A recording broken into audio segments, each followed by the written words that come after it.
What's up, y'all? Look, I don't like Diddy. Didn't like him when he was puffy. But I gotta keep it $150. Cassie is not innocent in all of this, okay?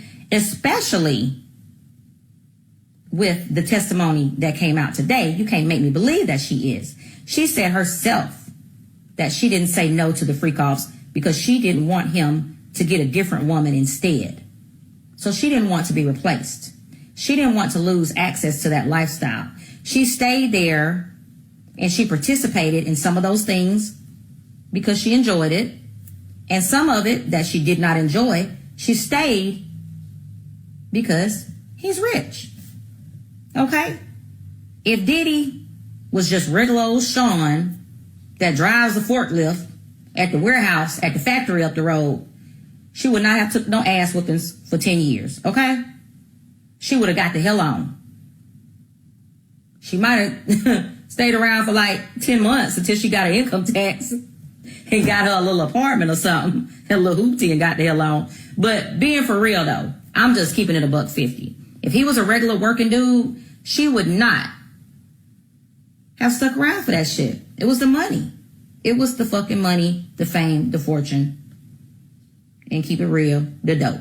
Because she talked about they used a lot of drugs. She didn't want to lose access because she had developed some very expensive habits. Okay. Days 2 and 3 of the Diddy trial are officially in the books. And we got a lot to talk about. All right. We got to discuss some things because this shit to me is absolutely ridiculous. First of all, before we even get there, we're on technically day 4, so there are more details that are forthcoming right now as we speak.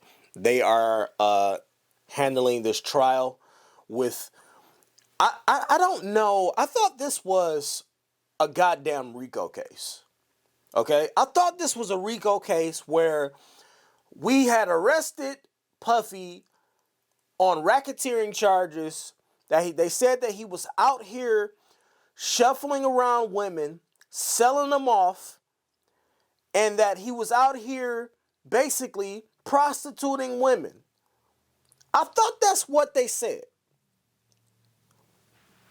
I thought that they said that he was running a prostitution ring where he was hiring people to do sexually explicit things to other people, and that he was running this racket illegally and against people's wishes, that he was taking advantage of men, both men and women. I thought that's what they said. I thought that this was a RICO case. What's happening and what we're seeing play out in court, however, seems to be a lot less than that. What's happening in court seems to be let's delve into a freak-off, into the freak-offs case. Let's talk about the freak-offs, which is not a crime. Is it nasty? Is it disgusting? Is it deplorable? Sure. But is having a freak-off between consenting adults a crime? No, it's not. Sorry. Now, the prosecutors are trying to convince the jurors that these freak-offs were held against people's wishes, and I'm sorry, you just cannot convince me. You cannot convince me that grown adults were held against their wishes and participate in a freak-off party for several years. We're not talking about a one-time event. We're not talking about something that happened only a few times even. This is not 1, 2, 3, 4 times. We are talking upwards of 20 different times throughout several years spanning who knows how long. We're talking about 20 to 30 to 40 plus freak-off parties that have happened from these same adults who are now crying wolf. I do not understand it. I thought y'all was going after him for a RICO case. But we sitting up here talking about what they like to do in the bedroom. But if that be the case, then let's bring some people to the forefront of the congregation then. If that's the case, If we gonna do that, if we gonna delve into these people's bedroom activities and what they like to do behind closed doors and how they like to get their shit off, they rocks off, cool. But let's bring everybody up to the front then, starting with the number one person that needs to be held accountable, Cassie. I don't care what nobody say to me. Cassie is a liar. This girl is a liar, y'all. She's a liar and a manipulator. And she's been one in my opinion, she's been one this entire time. I said it in the last video. She chose not to go after Diddy criminally. She chose not to go after him criminally. She chose to pursue a civil case. She wanted the bread. That's all she's ever cared about was the money, was her finances, was her standing in the landscape of social media and how she can live her life in luxury. That's all she's ever cared about. Because I would think that if a person comes forth and tells me that they've been abused for the past 10 years,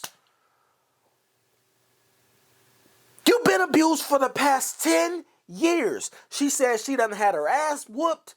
She says she done been abused both physically, sexually, mentally, and otherwise. If you've been abused for the past decade, I would think that you would want the person, your abuser, locked away.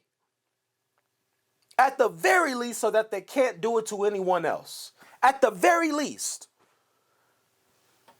At the very least.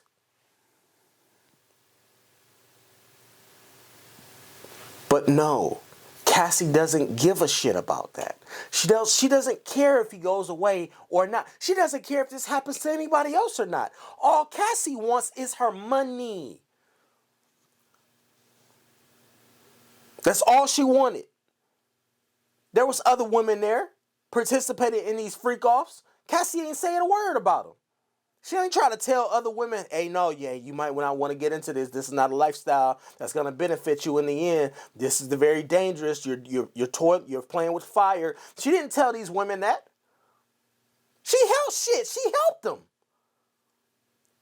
You can't even tell me that she wasn't one of the ones that was helping bring women in. And we got proof now that these documents are coming out in court, and now that they're going over text messages and they delving into what Cassie was doing and her responses when they asked her, hey, what were you doing while these freak-offs was going on? She's sitting up here on stand, literally telling the judges and the jurors, hey, I was a willing participant in this shit. And then she's masking it with, oh, I was mentally abused by this point. I was mentally gone. I didn't know what I was doing at this point. Now you were a victim at that point. Let's delve into some of the stuff that was said in this case.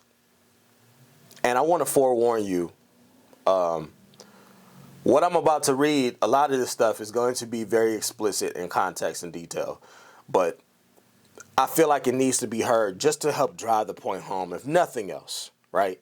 If nothing else. But first, before we get there, I want to show y'all a couple of people that were allowed to attend, to be there and sit by in that courtroom and listen to everything that was happening. I want to get their views from people that were actually there, sitting in the courtroom, and they were listening to all these details of this terrible ass case of Cassie crying wolf. And you tell me what you feel like the energy is from this. Day 3 of trial. What do you think so far? Right now, I think the prosecution did what they needed to do today. They did their big one, even though it's so weird because they did their big one, but it was so subtle. I feel like it wasn't the big explosion that I felt when Puff's team cross-examined the first couple witnesses. Right now, I'm kind of in the middle because it somewhat seems like more of a domestic violence type of case versus a RICO federal case. What I feel like this is going right now, it could go a number of ways. Unlike yesterday, which detailed a lot of like sexual abuse and a lot of specifics regarding the behavior with the escorts, today seemed to dive more into a lot of like physical abuse. They laid the groundwork for some of the charges to stick, if I'm being honest with you. And I think that's in question right now. People feel like, oh, well, the prosecution ain't really got nothing. Cassie's testimony alone, and there's still so many people that I'm sure we're going to hear from, laid the groundwork for them charges to stick. I don't think they're going to stick the way that people think. Like, I don't think he's going to spend the rest of his life in jail, but he definitely going to sit down. So far, it's a back and forth. What we have today now is, I think that the prosecutors kept this whole day for themselves. So then that's going to lead us probably into a 2-day cross-examination, most likely.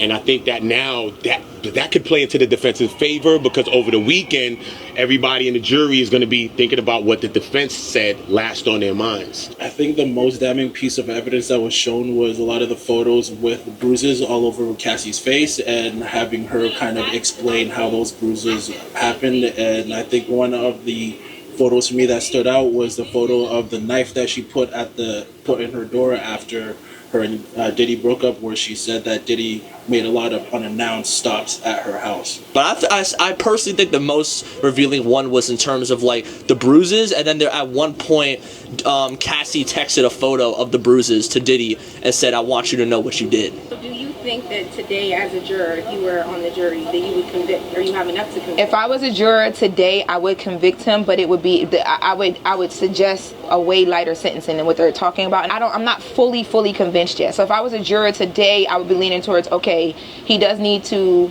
serve some time, but not what they talking about. No, not yet. I would want to hear from Diddy's defense and see what the rebuttals are, and because there's a lot of facts that still haven't been shown yet. I wouldn't be so fast to convict yet, man. It's going to be more. But after I see the cross-examination of Cassie, I think I'll have a better feeling of like how I think the rest of the case is about to go. But again, she's one witness. She's a star witness, but she's one witness. So I've seen you with the family every single day at court so far. What is your position with the family? My position is family and a very close friend of Puff's. Yesterday you were wearing a free Puffy shirt. Do you believe that Puffy will be free? Yes, I do believe he's going to be free. Yes, I do believe that. It ain't what they heard, it's what they didn't hear, right? They didn't hear any crimes, right? At least no crimes that'll put a man in jail like that. You follow me? What I heard today was domestic violence. I heard two consenting adults having a freaky situation with one another, and last time I checked, being a freak and being a voyeur is not against the law, and it's definitely punishable by no jail time. So I believe in this team, and they're strong enough to tell the truth. They're strong enough to get the truth. That's all we're doing. We're targeting the truth. Day 3 of trial. What All happened right. so far? Right? Okay, so you just heard from people that were actually there in court listening to everything that break down, and they gave their opinions on what they believe should be the outcome or would be the outcome up to this point, right? Still a long ways to go. Still a lot more tons of information to go. Still cross-examining to do. There's still so much to come out in this case, in my opinion. So the ultimate decision hasn't even been allowed to.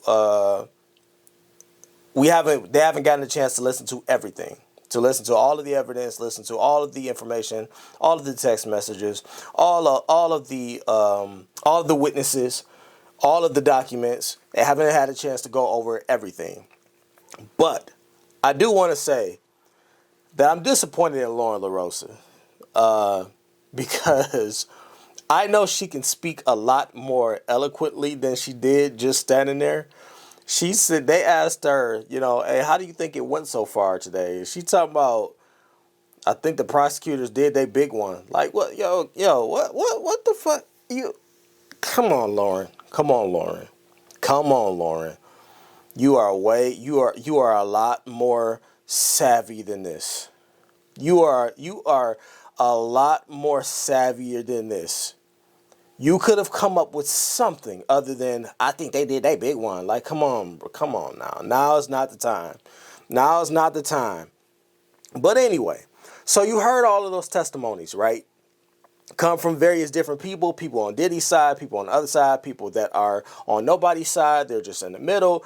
I wanted to get a perspective from everybody to get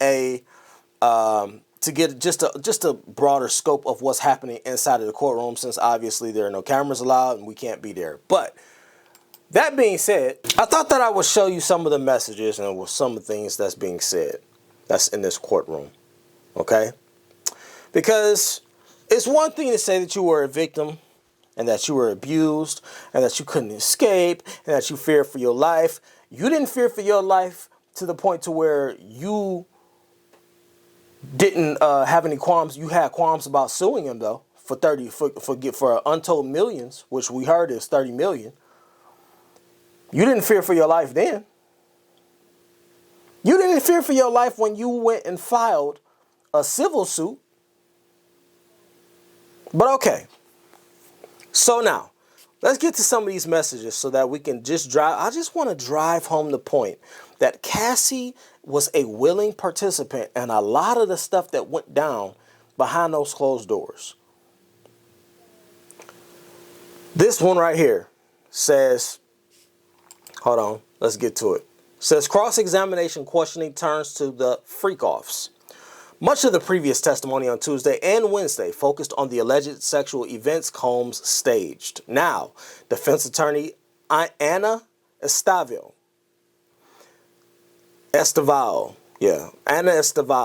is questioning Cassie about those same topics, presenting text exchanges to suggest she participated enthusiastically, not just willingly.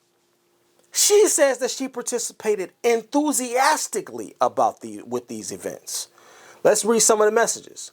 Anna says she's reading Diddy's messages aloud while Cassie reads her own. So, Anna says, Combs, August 2009. When do you want to freak off? ? LOL. Cassie, I'm always ready to freak off. 2 days later, Cassie texted him again. Combs, I can't wait to watch you.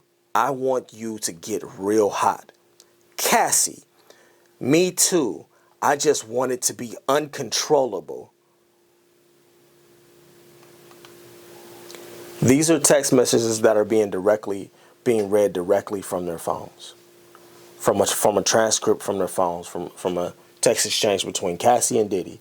So you mean to tell me that you were in such shambles, you were so mentally gone, that it caused you to text back this man, your abuser, as you said, that about how uncontrollable you wanted to be, how uncontrollable you wanted the next freak off to be, how you wanted him to sit there and watch you basically get cracked open like an egg by several men and escorts, and y'all sitting up here telling me that this girl is innocent and she ain't had nothing, she's just a victim?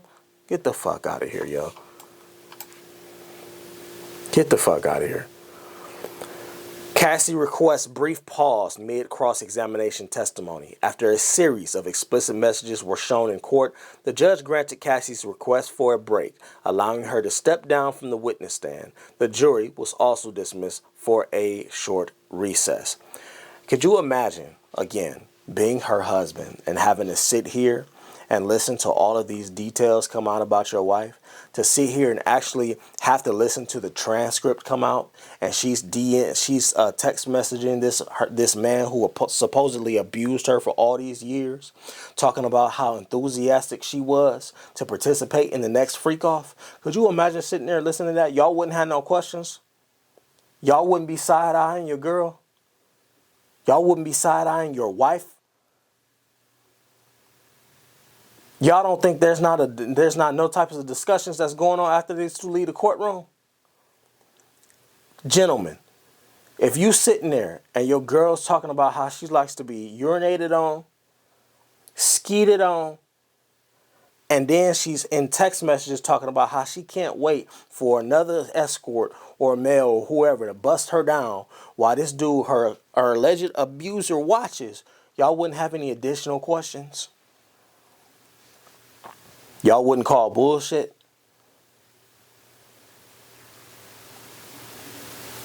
Hey, listen, I'm gonna tell y'all something. Her husband got it. Hey, he one of them ones, boy. He one of them ones, boy, because ain't no way. Ain't no way. And a lot of y'all, I saw people talking about, oh, y'all didn't think he knew that? No.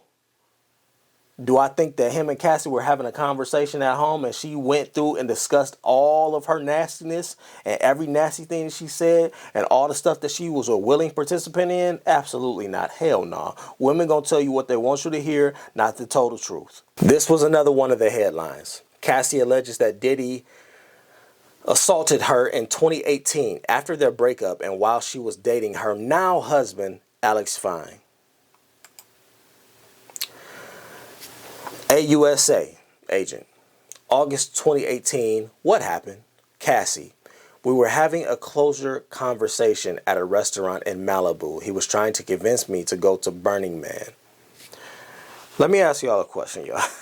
Let me ask y'all a question. For real. Seriously. If you're dating somebody, what need is there for you to go and have a closure conversation with anybody, let alone somebody who abused you for 10 years? Hello? Who am I talking to? If you had already left, she had escaped. She was gone. But yet y'all want to sit there and tell me that this girl was somehow mentally manipulated into having another sit down with her abuser after the relationship is already done while she's dating her now husband. She goes and willingly sits down in a restaurant to have a quote unquote closure conversation. Be fucking for real, yo. Come on, man. Y'all got to be smarter than this, yo. Ain't no way this shit getting over on y'all. Ain't no way in hell. Ain't no way in hell. If a dude came to y'all, women, if a dude came to y'all and was like, hey, baby, I'm about to go have this closure conversation with my ex. And we're going to meet up at this restaurant. Is that cool? What y'all going to say? What y'all going to say? Which tells me, y'all think Alex, her husband, even knew about it? Hell no, she ain't tell him. Why she ain't tell him? This shit clear as day, yo. I don't know how much more plain it can be made out to y'all. AUSA agent, were you seeing any more? I'm assuming she meant to say anyone.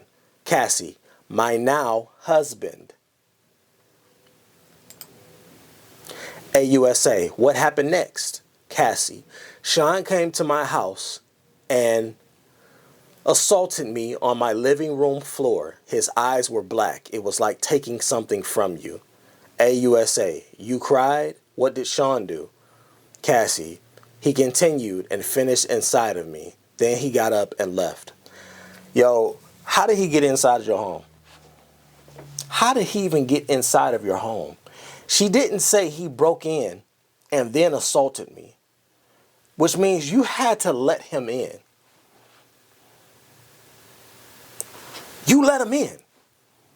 After all of the abuse, after all of the torment, after all of the mental games and physical abuse and all of the instability he had caused in your life, all of the trauma, you let him in again.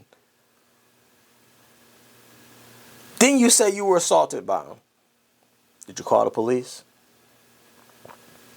Did you call the police when he showed up at your doorstep and say, hey, I need y'all to come get Puffy outside of my house? He trying to break in. Or did you go down there and willingly open up the doors just like you opened up them legs?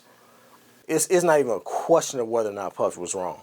That's not even a question. That's not on trial here. It's not a question of whether or not he was wrong in assaulting her, abusing her physically. But all of this other shit here, this ancillary shit, all of the other stuff that's going on in the courtroom, all of these text messages, the freak offs, all of this stuff, what does this have to do with trafficking? This is stuff that happened between clearly two willing adults, two willing participants, two adults that consented to this entire thing. You can't tell me that she wasn't a willing participant. I don't want to hear it.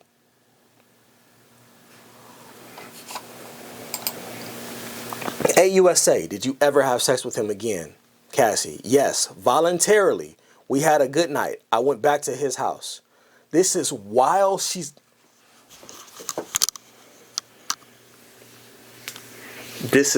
she's supposedly dating her now husband.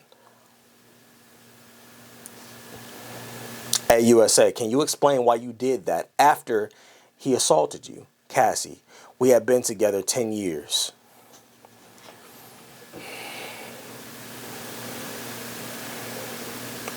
We got a lot more to go in this case. Like I said, I'm going to be glued to it. I'm going to stay tuned to it because all of this is fascinating to me. And I just have, my only question is, I thought this was a RICO case to indict this man on trafficking charges. But here we are sitting here discussing text messages between two adults that obviously consented to everything that they were doing in the bedroom behind closed doors.